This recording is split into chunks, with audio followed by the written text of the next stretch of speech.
Welcome to Cage Minds, Micah Frankel at Fit NHB alongside Amanda Lovato and our special little guest right here joining in on the interview. It's fight week and Amanda is heading up to Toronto, Canada, Prospect Fighting Championship 16. Big fight ahead of you. How you feeling, ma'am? Oh, I'm so pumped just to get in there. It's exciting. I'm glad that I'm finally making the trip to Canada. Since this fight was kind of postponed in October, I was supposed to go out there and fight Isabelle, but my passport never came. So I finally got it, and we're good to go. So, was there like a sticking point to wanting this fight to happen specifically? I honestly think that her team wanted it and my team wanted it. I think it's a good matchup. I think we're both like on the right path to, how do you say it, excelling in the 105 division. I think we're a good match. Looking at Miss Lacroix, your opponent, she has an extensive kickboxing, Muay Thai, looked like striking background as an amateur. Is that the kind of fight you're expecting? Your input? Yeah. Yeah, well, I kind of think that she's going to come out and strike. We got to watch her pro debut, and honestly, I think her and Kara looked good. Do I think she completely dominated Kara the way that they felt? I don't think so, but I'm excited to get in there with her and see if she's progressed since her pro debut. You talked about progressing, and you're on a 3-fight win streak in MMA, and 2 decisions. Then that last one had to be a high point for you, getting that elusive finish you'd been looking for. Yeah, it was just like pretty exciting because I know I've kind of been in the background of things, and a lot of people who maybe don't know me for as long as I've been in the game think that she's just been in it for a little bit of time. She's not going to get anywhere with it, but it's cool to finally see that progress and that growth. And honestly, I think that's my main focus for my fights right now, is just to grow as a martial artist and a person. And talking about that finish, was there an extra satisfaction with that win? Because you got the decisions, you had been in a couple close boxing matches.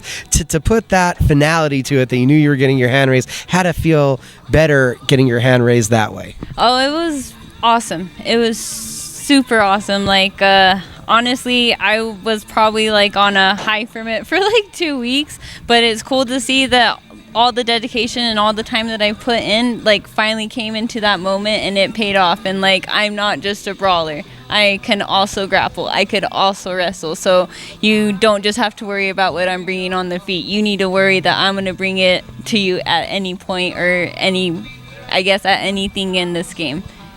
Well, what's the inner monologue like after that submission win? Because there's a difference doing it here in the gym and showing everybody, like you said, I have this grappling, I'm not just a brawler. What was the inner thoughts going on at that moment?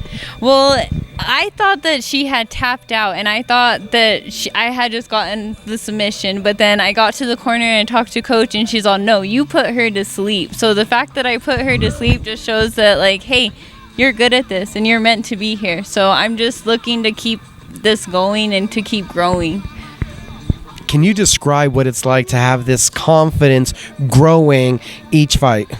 Honestly, it's just putting in the work and putting in the time, because I think that's what it is that I'm growing more confident in my skill set and more confident in my ability, and I train with tough people. I'm the smallest person at the gym about 100% of the time, so to get in there with people my size and to completely dominate, it's just like, it makes me happy. And it makes me feel like I'm doing the right things to progress. Interview presented by Canaceutics Medical Dispensary, proudly serving New Mexico cannabis patients with trustworthy all-natural medicine since 2010. Located at 4316 Carlisle Boulevard, Suite D, here in Albuquerque, New Mexico, with veteran discounts and daily specials available. Has this been a different kind of fight week with the thought process of, I'm going across the country, I'm going to be in a different country, and oh yeah, the fight's on a Sunday?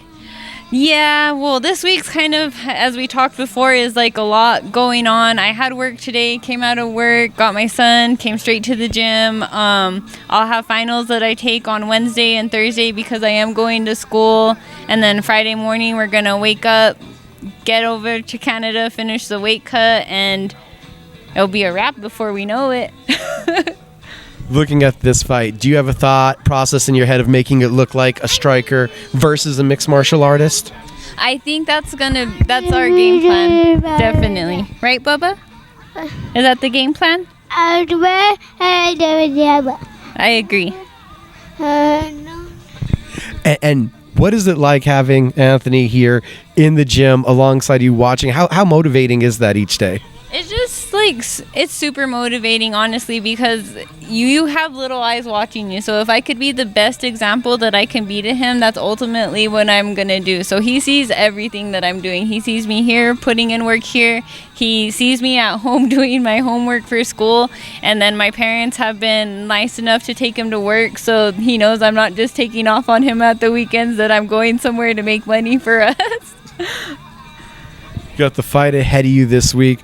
What are you feeling like is going to be that defining factor that you come home with that victory? Honestly, I think it's going to be my wrestling.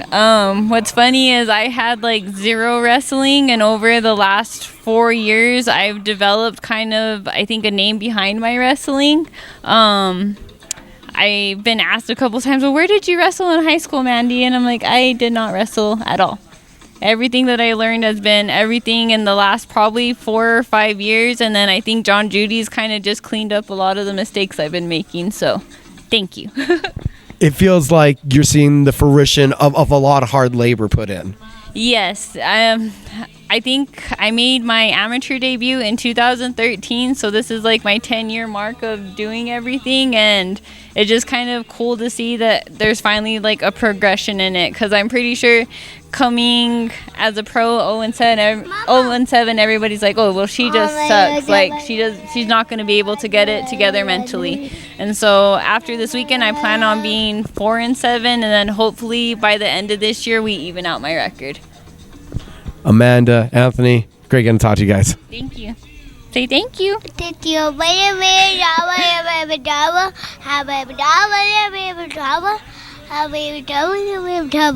Good job. Thank you.